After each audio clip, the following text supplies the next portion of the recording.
रोहित जी। राधे राधे गुरु जी। राधे राधे महाराज जी। महाराज जी, आज के युग में असली सफलता किसे कहते हैं और उसे प्राप्त कैसे करें? सफलता हर युग में एक ही जैसी होती है, वह होती है भगवत प्राप्ति। नहीं, सब असफल है। तुम चाहे जितने बड़े पद में पहुंच गए हो, चाहे जितने अरब रुपया जमा कर लियो, चाहे जितना सुंदर परिवार हो, चाहे जितना सुंदर महल हो, चाहे जितनी सुंदर गाड़ियां हैं, मरोगे तो इनमें से क्या जाएगा? तो असफल हो गए ना भाई। कमाने यहां आए थे 70 वर्ष, 80 वर्ष, 100 वर्ष, 120 वर्ष, इसके आगे तो आयु है नहीं मनुष्य की। इतने में जो कुछ कमाया उसमें से 5 रुपए भी नहीं ले जा सके, तो असफल रहे कि सफल? असफल रहे ना। तो सफलता है भगवान की प्राप्ति हर युग में। चौं जुग चौं श्रुति नाम प्रभाऊ, लोक कहूं वेद नानु पाऊ। यदि हर समय मधुर मधुर भगवान का नाम जप कर रहे, इससे बड़ा कोई योग नहीं। तेषाम सतत युक्ता नाम भजताम प्रीतिपूर्वकम ददामि बुद्धि योगम तम एन मामुपयांति ते। जो प्रेम पूर्वक नाम जप करता रहता, उससे बड़ा कोई योगी नहीं। इसलिए यही सफलता है। हर समय हर सेकेंड भगवान का विस्मरण ना होने पावे, हर समय स्मरण करो। यही परम योग है, यही परम सफलता है, यही परम लाभ है। समझ पाए? महाराज जी, इस सफलता को प्राप्त करने के लिए क्या करना पड़ेगा?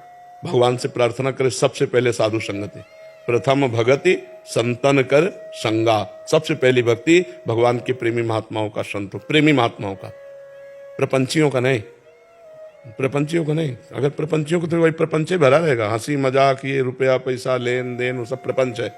शुद्ध बात, त्रिगुणातीत बात, केवल भगवान से मतलब जिनको, ऐसे भक्तों का संग हो। महासंगस्तु दुर्लभ हो अगम्यो अमोघस्य। महापुरुषों का संग दुर्लभ है। अगर मिल जाए तो निर्वाह करना कठिन हो, निर्वाह कर ले जाए तो परम पद निश्चित मिल जाएगा।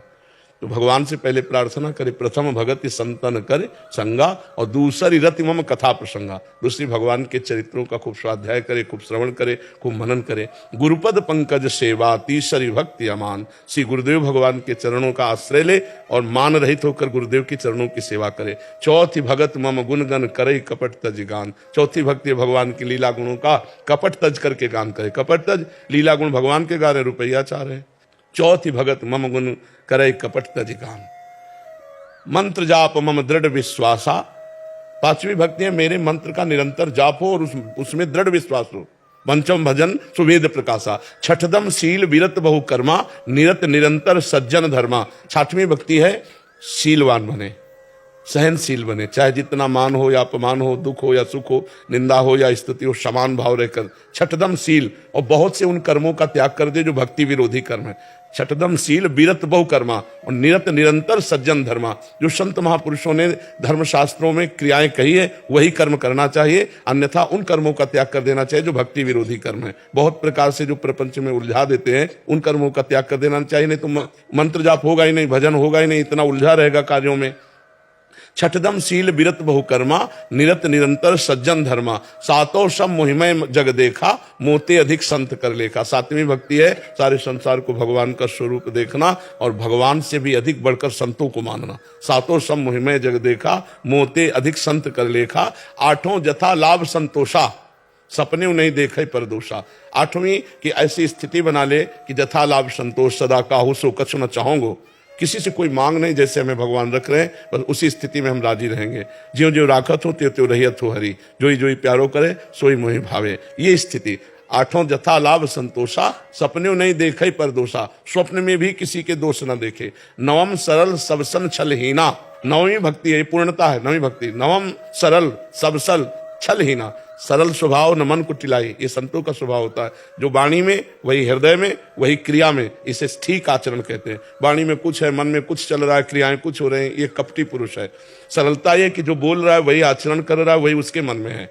नवम सरल सबसन छलहीना, किसी से छल भरा व्यवहार न करे। और मम भरोस ही हर्ष न देना, दृढ़ मेरे पर विश्वास हो, ना हर्ष हो, ना शोक हो, ना कभी किसी के सामने अपनी दैन्यता प्रकट करे। भागवतिक दैन्यता अलग है, गरीबी वाली दैन्यता न प्रकट करे कि बाबूजी कुछ सहयोग कर दो। नहीं, मम भरोस ही हरस न दीना, वो ऐसी दैन्यता न करे, किसी के सामने हाथ ना पसारे। तो भगवान सबको देने वाला है, जब देगा तो निहाल कर देगा। नौ माँ एको जिनके हुई, अगर नौवीं भक्ति में एक भी भक्ति किसी को, तो उसका कल्याण हो जाएगा, उसका मंगल। महाराज जी, आपने प्रथम पड़ाव संत संग बताया इसमें। तो महाराज जी, जो संसार में एकदम अभी भक्ति प्रारंभ ही नहीं हुई, उनको संतों के बारे ही पता नहीं है, विशुद्ध संत कैसे होंगे, कहाँ? भगवान से, इसीलिए हम सबसे पहले कहा भगवान से प्रार्थना करें कि हमें संत संग दिलावे। भगवान तो सब जानते हैं ना, तो भगवान से प्रार्थना करें तो ऐसे संतों के पास पहुंचा देंगे जिनके संग से परमार्थ पुष्ट होता है। ऐसा तो है ही नहीं कि असली संत है ही नहीं। अगर नकली नोट है तो असली उसका होगा कहीं, खोजो।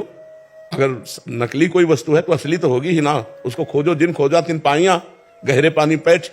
तो तुम नहीं खोज पा रहे तो भगवान से प्रार्थना करो। तो भगवान जब द्रवहि दीन दयालु राघो, तो साधु संगति पाइए, तो संतों का संग करा देंगे।